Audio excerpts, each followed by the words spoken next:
This one is kind of long, but it's a really fun Hanukkah story. It's called Latkes and Applesauce by Fran, Manushkin.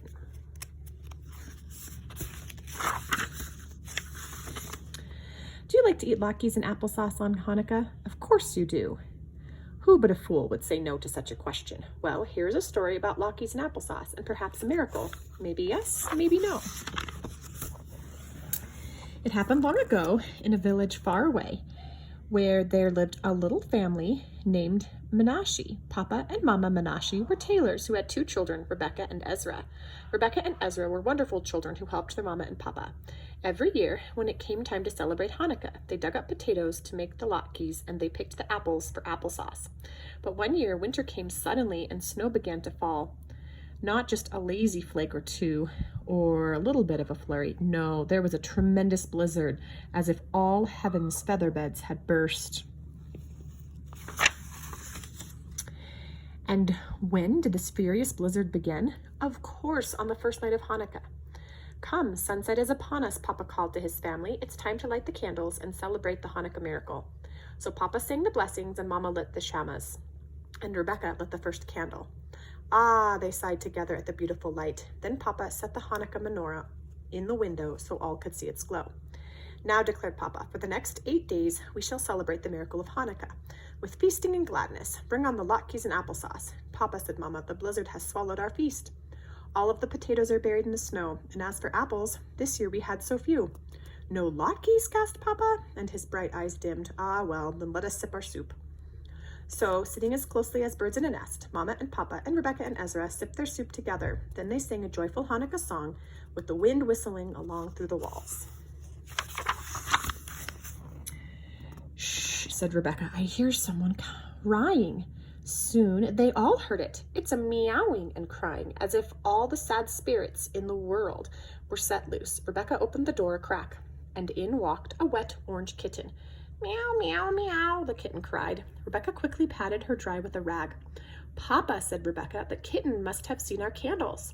Mama filled a tiny dish with milk. After the kitten lapped it up, she purred, falling asleep in Rebecca's lap. Now, Rebecca, said Papa firmly, we must return this kitten to his mother. Rebecca shook her head. Papa, this kitten hasn't got a mother. No mother would let her kitten wander alone in a storm. Yes, agreed Ezra. This is why the kitten was crying, and since you said we mustn't be sad on Hanukkah, I think we should keep the kitten. Sad? A cat? Papa pulled at his beard. A cat is one of God's creatures, declared Mama. Of course we will care for her. Rebecca leaped up and hugged her mother. Mama, what shall we name her? A name should fit as well as a glove, said Papa. Take care to name her well. I will, Rebecca promised, but right now I want to play dreidel. The little kitten spun the dreidel so well, she won 2 nuts and a raisin. And when the candles flickered out, everyone went to bed. On the second night of Hanukkah, the snow came down even harder. Again, Mama lit the candles and Papa placed the Hanukkah menorah on the window. And again, the family sat down to their soup. I'm not complaining, Papa said to Mama. I like soup as much as you, but I'd love to wrap my mouth around a latke. Miracles have happened before, answered Mama. Remember, 2,000 years ago. Shush, interrupted Papa. Did you hear that noise? It was a shrill bark right outside the door. Ezra leaped up to open the door a crack, and in walked a skinny brown dog. This dog looks hungry as a bear, said Ezra. He scooped the last drumstick from his soup, and the dog quickly gobbled it up. Ezra, praised Papa, you are a generous boy, but you know we cannot keep this dog. We have hardly enough to feed ourselves. But Papa, said Rebecca, this dog is starving. Haven't you said we must feast on Hanukkah? Feasting a dog? Papa pulled at his beard. Ah, well, a dog is one of God's creatures too. Let him stay and share what we have. Ezra leaped up and gave Papa a hug. I will think of a good name for our dog, Ezra promised. A name should fit as well as a glove. That night, the dog played dreidel with the kitten, and when the candles flickered out, everyone went to bed. On the third night of Hanukkah, the snow was still falling. Mama sighed. Our soup is dwindling like a burning candle. If the snow doesn't stop, we shall surely starve. Now, said Papa sagely. Where there's life, there's hope. On the 4th night, as the snow kept falling, Papa repeated these words, as he did on the 5th night, when bread was all they ate, and on the 6th and 7th, when crumbs were all they had. On the 7th night, after Mama lit the last candle, Papa said, I see the sky is beginning to clear. Let us go out and gaze at the stars. Perhaps they can help us forget our empty stomachs. So everyone piled on their sweaters and pants and socks. The kitten and the dog already had their own coats, so they rushed out ahead. The dog leaped around in the moonlit snow. He leaped and ran and sniffed and dug. "Papa," said Ezra, "why is our dog digging?" "It isn't a dog's nature to dig," said Papa, stepping closer to admire the dog's work. All of a sudden, Papa gasped. "Oh, what a world of wonders this is! The dog has dug up potatoes." "Potatoes in the snow?" shouted Mama. "It's a miracle. We shall have latkes tonight," shouted Papa.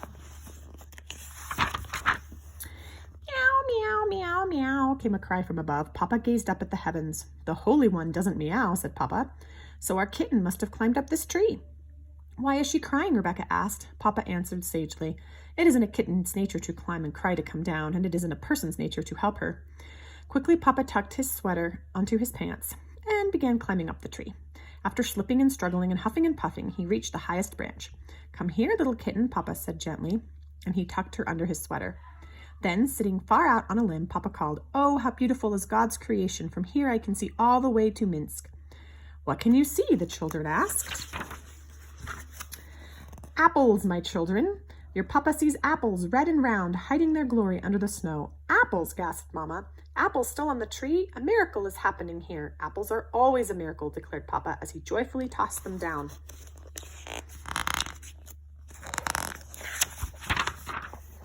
Quickly, they all rushed back inside their warm house. Mama and Papa peeled the apples and potatoes, and in the oil she had wisely saved just for Hanukah, Mama fried so many latkes they were heaped up high, a golden treasure.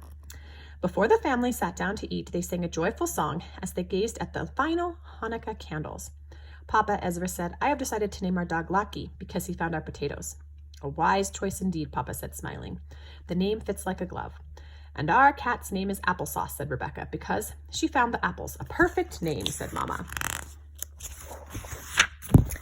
Then Mama and Papa and Rebecca and Ezra and Latke and Applesauce ate latkes and applesauce, as much as their bellies could hold. Now, was this a miracle? Who can say? It happened, and that is miracle enough for anyone. The end.